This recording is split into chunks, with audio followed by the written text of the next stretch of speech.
जय हिंद दोस्तों, एक बार फिर से आप सभी का बहुत बहुत स्वागत है आपके अपने चैनल सुप्रिया ऑनलाइन क्लासेस पे। तो जैसा कि आप सब जानते हैं कि हमारा त्रिभुज का जो है ना पार्ट 3 अपलोड हो चुका है।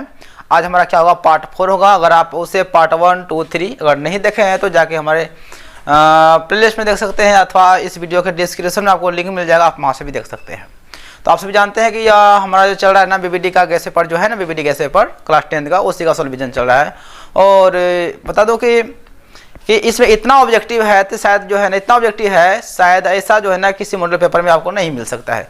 और यह एनसीईआरटी पे आधारित है, जो आपका एग्जाम में आता है उसी से संबंधित है। और मैं यही आशा करूंगा अगर आप सभी जो है ना अगर इस बीबीडी को संभाल लेते हैं तो उम्मीद है कि आपका जो है ना एक भी ऑब्जेक्टिव आपका गलत नहीं हो सकता है। तो हर एक ऑब्जेक्टिव को बहुत ही डिफाइन से, बहुत ही अच्छी तरह से मैं समझाने का प्रयास करता हूँ। अगर आप सभी को वीडियो पसंद आता है तो वीडियो को लाइक कीजिए, और इसी तरह की वीडियो पाने के लिए आप सभी चैनल को सब्सक्राइब कर सकते हैं, और आप सभी वीडियो को थोड़ा दोस्तों में भी शेयर भी कर दीजिए। ठीक है, चलिए क्लास को शुरू करते हैं।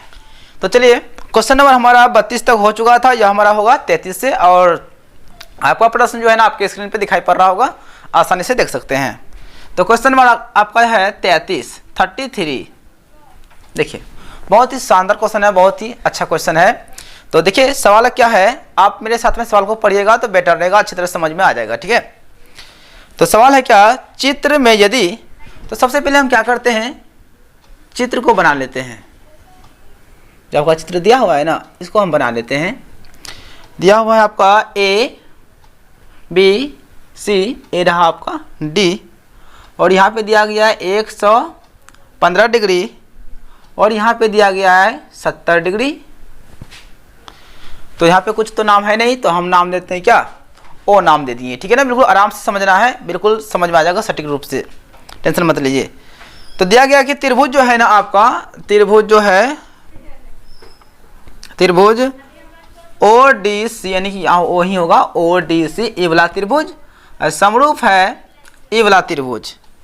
इसको कैसे बोला गया है, ओ बी ए, ओ बी ए, ई वाला त्रिभुज और ई वाला त्रिभुज क्या है, समरूप है। और आप अच्छी तरह से जानते हैं कि दो समरूप त्रिभुजों का संगत कोण आपस में क्या होते हैं, बराबर होते हैं, और संगत भुजाएं भी क्या होती है, समानुपाती होती है। और यह थेल्स प्रमेय आप सभी जानते हैं, प्रमेय 6.1 और 6.2 से अच्छी तरह से जानते हैं।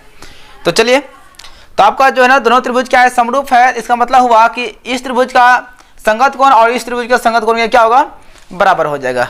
चलिए आगे पढ़ते हैं। आपका सी डी ओ आपका 70 डिग्री है। देखिए सी डी ओ यहाँ आपका दिया गया 70 डिग्री, और तथा बी ओ सी आपका दिया गया 110 डिग्री। तो कोण डी ओ सी का मान होगा, डी ओ सी देखिए कहाँ पे है, डी ओ सी, ई वाला कोण कितना होगा, ये पूछ रहा है ना। तो देखिए मैं बता दूं कि इस सवाल को बनाने के लिए आपके पास दो तरीका है। एक सिंपल सा तरीका अगर जानना चाहेंगे तो यहाँ थोड़ा गौर से देखिएगा। एक यह आपका मान लीजिए सरल रेखा है, और सरल रेखा पे बनने वाले कोणों का योग कितना होता है, 180। अगर 180 में हमें 115 घटा दें तो आपका यहाँ पे कितना बच जाएगा, आपका जो बच जाएगा आपका क्या जो आंसर हो जाएगा। इस तरह से बना सकते हैं, अथवा आप समरूप से भी बना सकते हैं। तो चलिए हम सिंपल से बना रहे हैं। यहाँ पे ई दोनों कोणों को जोड़ने पर क्या होगा, 180 होगा। तो इतना बड़ा क्यों लिखेंगे, सबसे अच्छा क्या कुछ मान लेते हैं, इसको जल्दी से बन जाएगा। तो चलिए इसको हम मान लेते हैं क्या, x मान लिए। और इन रेखीय युग्म से जो है ना, देखिए ध्यान से एक बार बता दूं कि एक सरल रेखा पर जब रेखा आसन करती है, और आसन रेखा के दोनों ओर जो बनता है उस कोण का नाम क्या होता है, आपका आसन कोण होता है। और आसन कोणों का योगफल हमेशा क्या होता है, 180 डिग्री होता है।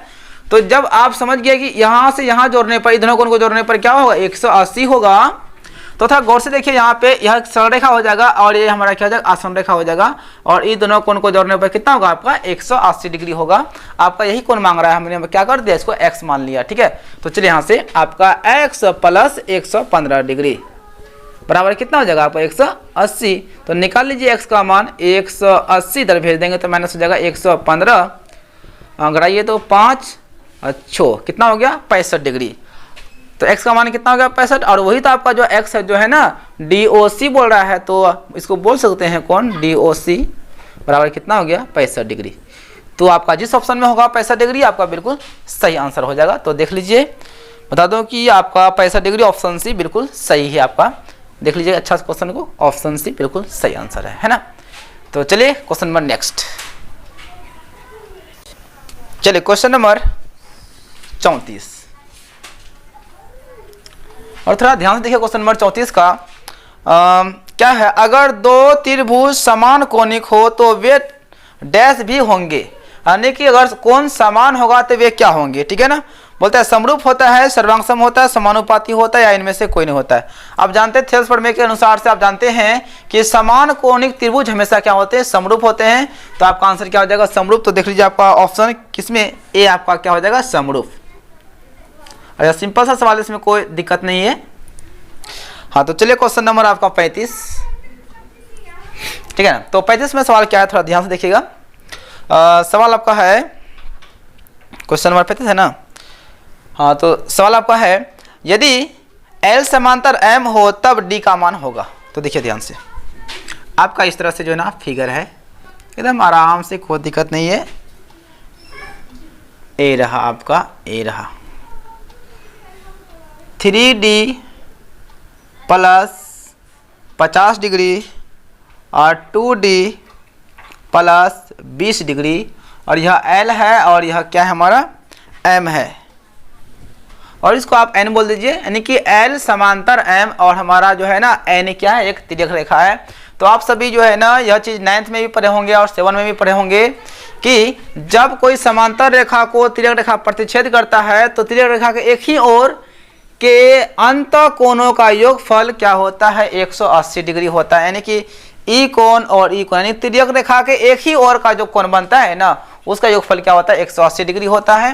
यानी कि आप जो है ना 3D प्लस 50 प्लस यहाँ का है 2D प्लस 20 है ना। तो इन दोनों कोणों को जोड़ने पर कितना होगा आपका, 180 डिग्री होगा। तो चलिए यहाँ से ध्यान से देखिए, 3D और 2D तो आपका हो जाएगा 5D, और 20 और 50 तो कितना हो जाएगा आपका 70 डिग्री। तो यहाँ इधर कितना 180 है, और 50D बराबर 180, ई प्लस में है ना, इसको इधर भेज देंगे तो क्या होगा आपका माइनस, बिल्कुल सही माइनस ही होगा। और 5D इक्वल टू घट जाएगा तो कितना होगा आपका 110 डिग्री होगा, और यहाँ गुना से हो जाएगा भाग में, यानी कि 22 पंचे 110, तो डी का वैल्यू आपका कितना आ जाएगा, आपका 22 डिग्री आ जाएगा। तो आपका जिस ऑप्शन में होगा 22 डिग्री आपका बिल्कुल परफेक्ट आंसर और सही आंसर है। तो देख लेते हैं हम, 22 डिग्री ऑप्शन ए में है, ठीक है ना। ऑप्शन ए बिल्कुल आपका सही आंसर है, ठीक है। चलिए क्वेश्चन नेक्स्ट। चलिए क्वेश्चन नंबर आपका 36 है और बहुत ही जबरदस्त सवाल है। क्वेश्चन नंबर आपका क्या है, 36। और थोड़ा क्वेश्चन नंबर 36 को ध्यान से देखिएगा। अक्सर ऐसे सवालों में स्टूडेंट जो है ना गड़बड़ा जाते हैं कि इस सवाल का आंसर क्या हो सकता है, और बहुत ही सिंपल है। तो देखिए बता दूं कि हम जो है ना पहले उन्हीं चैप्टर को हम पकड़ते हैं, उन्हीं चैप्टर को हम बताने का प्रयास कर रहे हैं आपको कि जो आपके लिए हार्ड है, जैसे कि त्रिभुज हो गया, आपका निर्देशांक ज्यामिति हो गया, क्षेत्रमिति हो गया, ठीक है ना। तो पहले हम उन्हीं क्वेश्चनों को, उन्हीं चैप्टरों को देखेंगे जो कि आपके लिए थोड़ा कठिनाई उत्पन्न कर सकती है, इसलिए हम पहले उसी को देख रहे हैं। जैसे कि आपका त्रिभुज है, त्रिकोणमिति है, और त्रिकोणमिति का तो खैर आपका जो है ना 1 से लेकर पार्ट 10 तक में 200 क्वेश्चन तो हम ऑलरेडी बता चुके हैं। अगर उसको नहीं देखें जरूर जाकर देख लीजिएगा, उसका भी लिंक जो है ना आपको इसी वीडियो के डिस्क्रिप्शन में मिल जाएगा। तो क्वेश्चन नंबर 36 की बात कर रहे थे हम लोग, 36 में है त्रिभुज ABC में। चलिए भैया पहले हम लोग आराम से बना लेते हैं त्रिभुज ABC। देखिए जैसा बोलता है ना वैसे कीजिए, और उसी पे अमल कीजिए, और उसी पे दिमाग लगाइए कि इसका अर्थ होता है क्या, बस आपके पास आंसर निकल जाएगा। तो देखिएगा ध्यान से, त्रिभुज ABC में AB और AC का मध्य बिंदु, यानी AB और AC का मध्य बिंदु एगो यहाँ होगा, एगो यहाँ होगा, मध्य बिंदु होगा, है ना। D और E है, एगो D है और एगो क्या है E है। इसका मतलब हुआ क्या, इसको हम लोग को मिलाना पड़ेगा। तो सुनिए ध्यान से, इस प्रकार है कि DE समांतर BC है, यानी कि E वाला जो है ना इसके क्या है, बिल्कुल समांतर है। क्लियर है। BC 8 है, BC हमारा कितना है, 8 सेंटीमीटर है। तो DE का मान क्या होगा, DE का मान क्या होगा, इसका मान पूछ रहा है आपका ई वाला रेखा का। देखिए मेरा नजर में जो है फटाक से बन गया, x का होगा 4 सेंटीमीटर आंसर। बोले कैसे, जब यह मध्य बिंदु होता है ना तो ई जो रेखा होता है ना, ई रेखा इसका क्या होता है, 2 गुना होता है, ठीक है। अगर यह होगा 8, ठीक है ना, यह कितना होगा, दुगुना बोलते हैं, सॉरी, यह इसका आधा होगा, दुगुना तो ई वाला होगा ना। अगर यह आपका होगा x तो यह कितना होगा आपका 2x होगा, यानी कि ई वाला रेखा जो है ना इसका क्या होता है, ठीक आधा होता है, क्योंकि यह मध्य बिंदु है ना। यानी आपका डी जो होगा ना, जो डी जो होगा, डी जो है ना वह BC का क्या होगा, आधा होगा, हाफ होगा। यानी कि यह 8 है तो 8 में भगा 2 से, तो 2 चौके 8 सेंटीमीटर। आपका यह कितना होने वाला है, सॉरी 2 चौके 8, हाँ 4 बिल्कुल सही है, 4 सेंटीमीटर। यानी कि यह आपका 4 है तो यह क्या दुगुना हो जाएगा। हाँ, लेकिन मध्य बिंदु रहेगा तब, मध्य बिंदु अगर नहीं रहेगा तो फिर नहीं होगा। और यह पर मैं मध्य बिंदु पर मैं आप पढ़ भी चुके होंगे, ठीक है, अगर क्लास 10 के स्टूडेंट है तो आपको पता ही होगा मध्य बिंदु पर में क्या होता है ना। चलिए हम रिपीट कर देते हैं। अगर यह मध्य बिंदु है, ठीक है ना, तो ई वाला जो भुजा होगा ना, यानी इस त्रिभुज का ई वाला भुजा और इस त्रिभुज का ई वाला भुजा, ई वाला भुजा जो होगा ना इसका आधा होगा, या सिंपल से इसे उल्टा बोल सकते हैं, ई वाला भुजा जो होगा इसका दुगुना होगा। अगर यह 4 होगा तो यह कितना होगा, 8 होगा। अगर यह 8 होगा तो इसका यह आधा हो जाएगा, कितना हो जाएगा, 4 हो जाएगा। ठीक है, उम्मीद है आप सभी को समझ में आ गया होगा ये चीज। चलिए नेक्स्ट, चलिए क्वेश्चन नंबर आपका 37। Question number 37। अब बता दूं कि अगर जितने लोग अभी हमें वीडियो पे देख रहे हैं ना, मोबाइल पे देख रहे हैं, तो आप सभी से यही रिक्वेस्ट है कि आप सभी जो है ना कमेंट बॉक्स में वीडियो के बारे में जरूर बताइएगा कि वीडियो अच्छा है या फिर नहीं है, क्या आप लोगों को समझ में आता है या फिर नहीं आता है, तो 2 सेकंड के लिए जरूर जाके लिख दीजिएगा।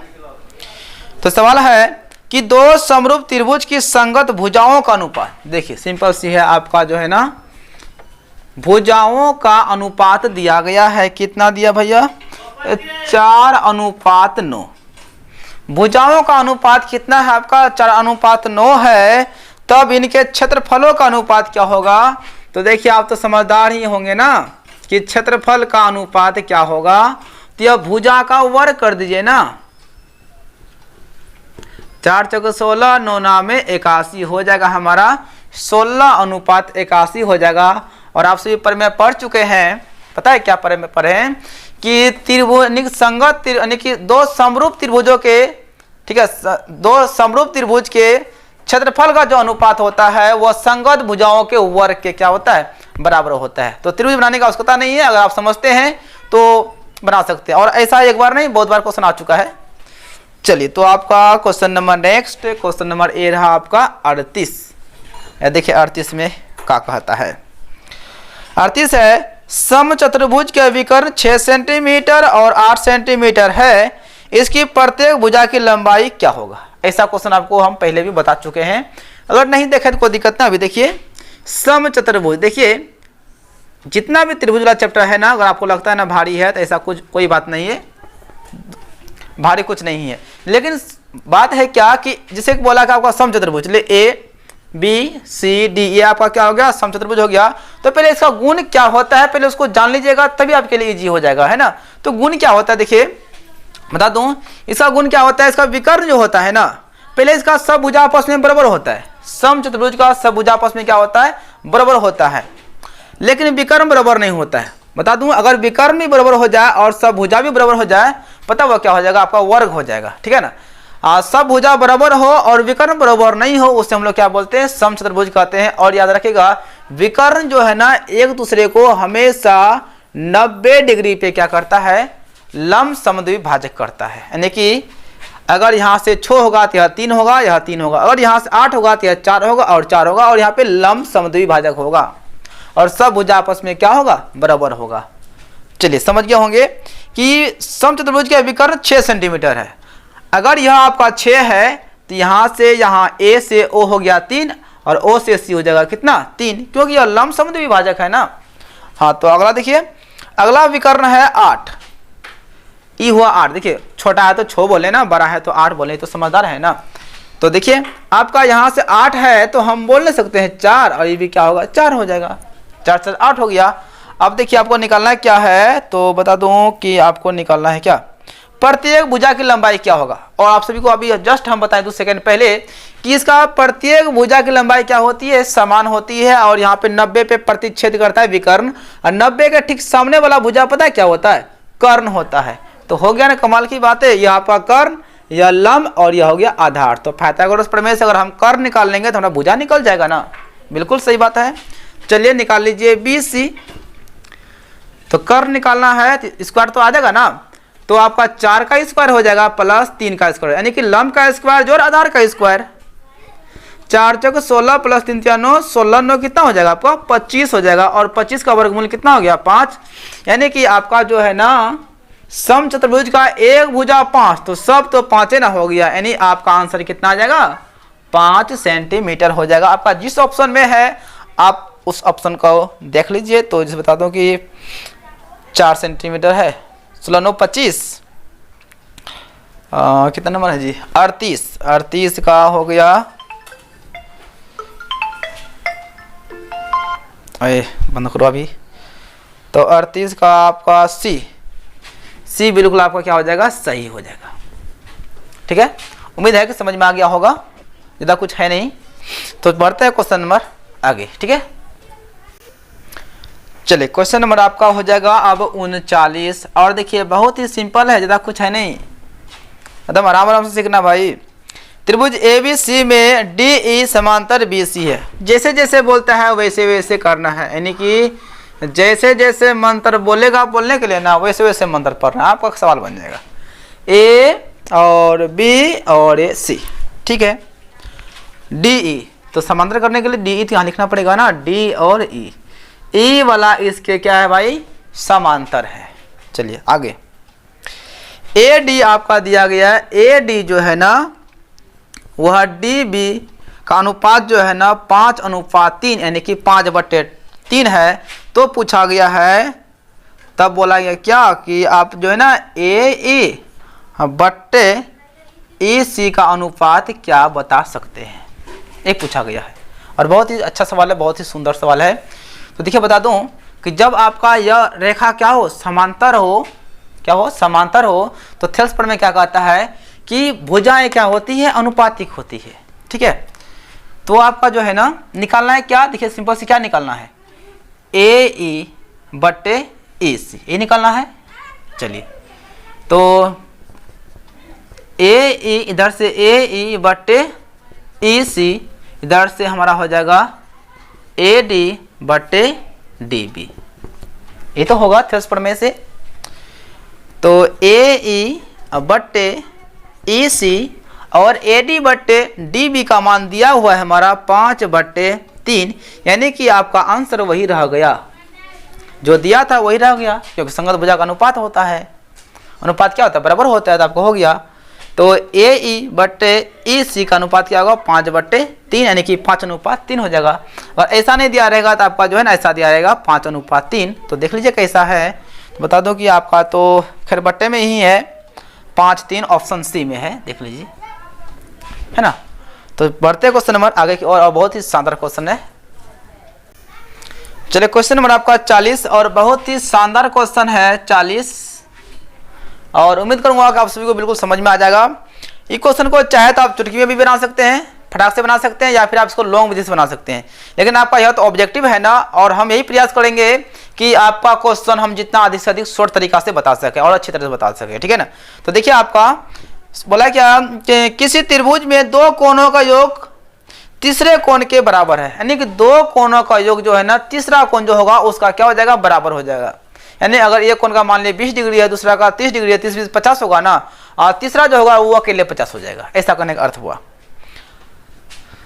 यदि दो कोणों का अंतर 30 हो, यानी कि दो कोण का योग जो है ना तीसरे कोण के बराबर है, और उन दोनों कोणों का अंतर हमें 30 पूरना चाहिए। तो ऐसे सवालों को जो है ना हम लोग जो है ना ऑप्शन से ही बनाएंगे, जल्दी हो जाएगा। तो आपका ऑप्शन ए पहले हम लिख देते हैं, कितना है 30 डिग्री है, 60 डिग्री है और 90 डिग्री है। चलिए ए रहा ऑप्शन बी आपका 45 डिग्री है, 45 डिग्री है, उसके बाद आपका 90 डिग्री है। ठीक है, ऑप्शन सी आपका है 60 60 और 60 डिग्री, और ऑप्शन आपका डी जो है वह है 30 75 75। तो जो जो आपका शर्त बोलता है ना, अगर वह दोनों शर्त लागू जिस ऑप्शन में हो जाएगा आपको वही ऑप्शन क्या हो जाएगा सही हो जाएगा। पहला क्या है कि दो कोणों का योग तीसरे कोण के बराबर होता है। देखिए ये दोनों को जोड़ेंगे 60 30 90 या 90, ये भी हो गया बराबर, 45 45 कितना हो गया 90, ये भी, यानी ये दोनों हमारा जो है ना बिल्कुल पहला शर्त लागू हो चुका है। लेकिन 60 60 120 या तो 120 होगा नहीं, 75 और 30 105, 105 तो होगा नहीं। ये आपका दोनों ऑप्शन जो ना फ्लॉप हो गया, पहला ही शर्त से फ्लॉप हो गया, ठीक है ना। देखिए बोला गया था क्या दो कोणों का योग तीसरे कोण के बराबर हो, यहाँ भी हो गया 30 60 90, यहाँ भी 45 45 क्या हो गया 90, दोनों तो बिल्कुल अपना जगह पे सही है। फिर क्या कहता है सुनिए ध्यान से सवाल को, बोलता है क्या दोनों का अंतर 30 पूरना चाहिए। तो देखिए ये दोनों का अंतर क्या 30 है कि नहीं, 60 में गया 30 तो कितना बचेगा 30, यानी दोनों का अंतर क्या है 30 है। क्या इसमें अंतर 30 है, इसमें तो 0 का अंतर है। यानी कि आप समझ गए होंगे कि ऑप्शन ए सही है। क्यों सही है, क्योंकि दोनों कोणों का योग तीसरे कोण के बराबर है और इन दोनों कोणों का अंतर कितना पूरना चाहिए 30, जो कि आपका जो है ना ऑप्शन ए में दोनों शर्त लागू हो जाता है, ठीक है। उम्मीद करता हूँ कि बिल्कुल आपको यह तरीका जो है ना, यह ट्रिक जो है ना आपको बिल्कुल समझ में आ गया होगा। अगर आप चाहे तो इसको जो है ना बिल्कुल बेसिक तरीका से बना सकते हैं। अगर आप सभी कमेंट्स करेंगे कि सर इसका जो है ना बेसिक तरीका बता दीजिए, तो हम जो है ना अगले वीडियो में जरूर बता देंगे। आप सभी का कमेंट्स का मुझे इंतजार रहेगा, ठीक है। चलिए क्वेश्चन नंबर नेक्स्ट। तो चलिए क्वेश्चन नंबर आपका आ गया 41 यानी कि 41, ठीक है। तो 41 में थोड़ा देखिए ध्यान से, त्रिभुज ABC में AB है जो AB जो है देखिए ध्यान से, आपका त्रिभुज ABC है कोई, ABC में जो है ना आपका 6√3 यानी A का वैल्यू 6√3 है और आपका AC जो है वह AC कितना है भाई आपका 12 है और BC जो है वो आपका 6 है। तो कोण B का मान क्या होगा। देखिए ध्यान से, कोई आपका त्रिभुज है A B और A राशि, तो आपका जो है ना BC जो है वह 6 दिया हुआ है और AC ये जो AC हुआ कितना 12 दिया हुआ है और AB जो है आपका 6√3 दिया गया, इतना दिया गया है। तो आपका बोलता है क्या कि कोण B का मान E वाला कोण क्या होगा। तो क्या होगा हमें पता तो है नहीं, लेकिन देखिए अगर आपका अगर इसमें हमारा जो है ना तीनों भुजाओं में संबंध अगर पाइथागोरस प्रमेय का लग जाता है तो सामने वाला भुजा हमारा हो जाएगा कर्ण और कर्ण के सामने वाला क्या हो जाएगा हमारा समकोण यानी कि 90 हो जाएगा। तो देखते हैं अगर हमारा समकोण लागू हो जाता है तो जो सबसे बड़ी भुजा उसे कर्ण बोलेंगे, तो 12 का स्क्वायर हो जाएगा जो है ना 6√3 का स्क्वायर प्लस 6 का स्क्वायर। देखते हैं अगर लागू हो जाएगा तो ठीक ही है, 12 ही 44 से 6 के हो जाएगा 36 और √3 का स्क्वायर हो जाएगा 3 और 6 का वर्ग 36 144।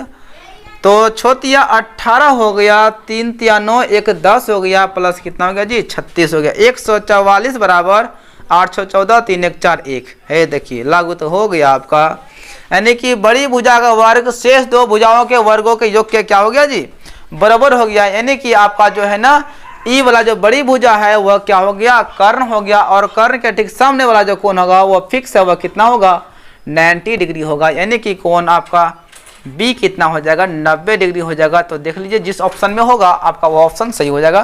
तो बता दूं कि आपका ऑप्शन सी बिल्कुल ऑप्शन सही है ना। बिल्कुल समझ में आ गया होगा, उम्मीद है कि इसमें कोई दिक्कत नहीं है। चलिए नेक्स्ट। तो चलिए क्वेश्चन नंबर आपका 42 और 42 मस्त सवाल है और बहुत ही अच्छा सवाल है। तो चलिए टेंशन मत लीजिए, 42 को देखिए ध्यान से। समद्विबाहु त्रिभुज का क्षेत्रफल यदि आधार B और बराबर भुजा B हो, गलत बात है, आधार भी B होगा बराबर भुजा भी B होगा। और आपका ऑप्शन में देखिए तो आपका कहीं A भी है कहीं B C भी है। तो चलिए इसको हम सही करते हैं। मुझे पता है यह सवाल गलत है, ठीक है ना, आपको समझा के हम सही करेंगे, ठीक है। देखिए तो सबसे पहले आप बना लीजिए समद्विबाहु त्रिभुज A B और ये रहा आपका C। ये रहा आपका समद्विबाहु त्रिभुज, आधार B है, आधार क्या है B है, यहां से यहाँ क्या आपका B है ना। तो बोलता है बराबर भुजा B हो, ऐसा नहीं होगा, आपका भुजा बराबर जो है ना आप A बोलिए, ठीक है ना। आप सही कर लीजिएगा सवाल को। और यहां से जो है ना सबसे पहले क्या करेंगे, एक हम शीर्षलम डाल देंगे और शीर्षलम का मतलब हो यहाँ पे 90 बनता है और ई वाला भुजा को क्या करेगा आधा आधा समद्विभाजित कर देता है। तो अगर यहाँ से यहाँ आपका अगर मान लीजिए 4 हो तो यहाँ पे 2 और 2 होगा। अगर यहाँ से B है तो इसको आधा कर दीजिए तो B बट्टे हो जाएगा 2 और ई भी आपका हो जाएगा B बट्टे क्या हो जाएगा 2, यानी कि यहाँ से लेकर यहाँ तक और यहाँ से लेकर यहाँ तक, यहाँ से और यहाँ से, मतलब ई हो गया B बट्टे 2, ई हो गया आपका B बट्टे 2 और पूरे आपका आधार क्या है B है। तो आपका त्रिभुज का जो क्षेत्रफल होता है ना वो होता है हाफ गुना आधार गुना शीर्षलंब। तो सबसे पहले क्या करते हैं हम लोग शीर्षलंब को ज्ञात कर लेते हैं, यानी कि ए वाला शीर्षलंब इसको AD। तो AD बराबर, तो देखिए पाइथागोरस प्रमेय से यह आपका सामने वाला भुजा 90 के सामने वाला कर्ण हो गया, यह आधार हो गया और यह लंब हो गया। लंब बराबर क्या होगा अंडर रूट कर्ण का स्क्वायर यानी A का स्क्वायर माइनस आधार ई वाला त्रिभुज में ADC त्रिभुज में देखिए आधार हो गया B/2, इसका हो जाएगा स्क्वायर होगा A का स्क्वायर माइनस B का स्क्वायर और 2 का स्क्वायर कितना हो जाएगा 4। यहाँ से निकालेंगे वर्गमूल लघुत्तम निकालेंगे तो यहाँ से 1 है ना, 1 और 4 और 1 का लघुत्तम कितना हो जाएगा 4 हो जाएगा आपका, यहाँ से आपका 4A² माइनस B²। और तो ऊपर में तो खैर इसका वर्गमूल तो निकलेगा नहीं, लेकिन नीचे में देखिए थोड़ा आपका 4 का वर्गमूल कितना होता है आपका 4A² माइनस B² और 4 का वर्गमूल कितना होगा आपका 2 होगा। तो यहाँ से हमारा जो ऊंचाई जो है ना, जो h है ना शीर्षलंब, यह हमें मालूम चल गया है। यह कितना है 8 सेंटीमीटर है, मतलब h नहीं बल्कि इतना है under root 4B² minus A² minus B²/2 इतना तो है। अब चलिए निकालते हैं त्रिभुज का क्षेत्रफल। तो त्रिभुज ABC का क्षेत्रफल जो होता है वह होगा हाफ गुना आधार, ये हुआ आधार आपका BC गुना ऊंचाई, ऊंचाई आपका हो गया AD, ठीक है। तो 1/2 गुना BC आधार, आधार यहाँ से यहाँ पूरे क्या है B ना है, तो B और AD आपका देखिए यहाँ पे ऊंचाई ये ना है, ये वाला मान निकाले हैं कितना है under root 4A² minus B²। नीचे कितना आपका है 2। चलिए इसे हल करते हैं, 1 से गुना करेंगे आपका B ही रहेगा और यहाँ से गुना करेंगे आपका हो गया 4A² माइनस B² और 2 दूनी कितना हो गया 4। तो आपका इतना आंसर बिल्कुल परफेक्ट बिल्कुल शुद्ध है। तो देख लीजिए आपका किस ऑप्शन में है, तो बता दो कि आपका option B under root 4A² minus B²/4 आपका ऑप्शन डी में बिल्कुल परफेक्ट आंसर सही है। ऑप्शन क्या होगा इसका जो है ना, option D is right answer, यानी डी बिल्कुल सही आंसर आपका है। तो चलिए क्वेश्चन नंबर नेक्स्ट। तो चलिए क्वेश्चन नंबर आपका 43। तो देखिए जहां जहां क्वेश्चन गलत है या उसका ऑप्शन गलत है या आंसर गलत है, हम सभी को जो है ना अच्छी तरह से समझा रहे हैं, ठीक है ना। आपको टेंशन नहीं लेना है, तो आपको टेंशन नहीं लेना है कि MB बचाना है कैसे और देखना कैसे बचा के, ठीक है ना। बाकी बस सवाल का टेंशन छोड़ दीजिए। हाँ 43 में देखिए क्या लिखा हुआ है, सभी वर्ग होते हैं। तो सभी वर्ग तो समरूप होते हैं, सभी समबाहु त्रिभुज समरूप होते हैं और सभी वृत्त भी क्या होते हैं समरूप होते हैं, ठीक है। तो यहाँ पे है सभी वर्ग होते हैं, तो सभी वर्ग क्या होते हैं समरूप होते हैं। आपका ऑप्शन ए बिल्कुल सही है, समरूप होते हैं। अगर वो पूछ दे कि सभी वृत्त क्या होते हैं, सभी वृत्त भी समरूप होते हैं। सभी समबाहु त्रिभुज क्या होता है, तो सभी समबाहु त्रिभुज भी क्या होता है समरूप ही होता है, ठीक है। तो चलिए क्वेश्चन नंबर 44 चलते हैं। और 44 जो है ना बहुत ही खूबसूरत सवाल है। x के डैश मान के लिए L समांतर M होगा, यानी समांतर होना चाहिए। ये देखिए आपका फिगर पहले हम ना बना देते हैं ताकि आपको तकलीफ ना हो। ये देखिए आपका, और ये देखिए तो आपका जो है ना 3x माइनस 20 और 2x प्लस कितना है 10, यह L और M और यह आपका बताया गया T। तो देखिए अगर ये दोनों समांतर होगा ना तो क्या होगा, यह हमारा संगत कोण हो जाएगा। ये वाला एक ही रेखा के ऊपर में है ना, जब दो समांतर रेखा को कोई रेखा प्रतिच्छेद करती है तो इस समांतर रेखा के ऊपर में बनने वाले जो कोण होते हैं ये हमारा होता है कौन संगत कोण, और संगत कोण आपस में क्या होते हैं बराबर होते हैं। तो चलिए आपका जो है ना 3x माइनस 20 बराबर हो जाएगा आपका 2x प्लस कितना 10 हो जाएगा, ठीक है। संगत कोण आपस में बराबर होते हैं, यह मत सोचिएगा कि दोनों जोड़ने पर 180 हो जाएगा। अगर यही कोण यहाँ बना रहता ना तो अंतः कोण मतलब सरल रेखा के मतलब तिर्यक रेखा के एक ही ओर जो कोण बनता है इन दोनों कोण को जोड़ने पर कितना होगा 180 होगा। लेकिन देखिए इस रेखा के ऊपर में है, इस रेखा के ऊपर में, इसे कहते हैं संगत कोण। और संगत कोण आपस में बराबर होते हैं और एकांतर कोण भी आपस में क्या होते हैं, बराबर होते हैं। तो चलिए यहाँ पे 3x इसको इधर लेंगे, प्लस से हो जाएगा माइनस में 2x, इधर 10 है, माइनस 20 को इधर मारिए, टांग के इधर लेकर आइए, माइनस से क्या हो जाएगा आपका प्लस। और 3x में घट गया 2x, आपका हो गया एगो x, और 20 और 10 क्या हो गया 30, यानी आपका x का वैल्यू कितना हो जाएगा आपका 30 डिग्री। बिल्कुल राइट आंसर हो जाएगा। तो देख लीजिए आप किस ऑप्शन में है, तो ऑप्शन सी आपका बिल्कुल सही है। ठीक है, तो यह गलती मत कीजिएगा। आप लोगों का कितना लोग का दिमाग में चलता होगा कि सर फटाक से जोड़ देंगे दोनों 180 हो जाएगा, नहीं, कोण को पहचानिए। यह आपका संगत कोण है और संगत कोण आपस में क्या होते हैं, बराबर होते हैं। एकांतर कोण क्या होता है, आपस में बराबर होते हैं। ठीक है, और शीर्षाभिमुख कोण भी क्या होते हैं, ये भी आपस में क्या होते हैं, बराबर होते हैं। तो चलिए क्वेश्चन नंबर नेक्स्ट।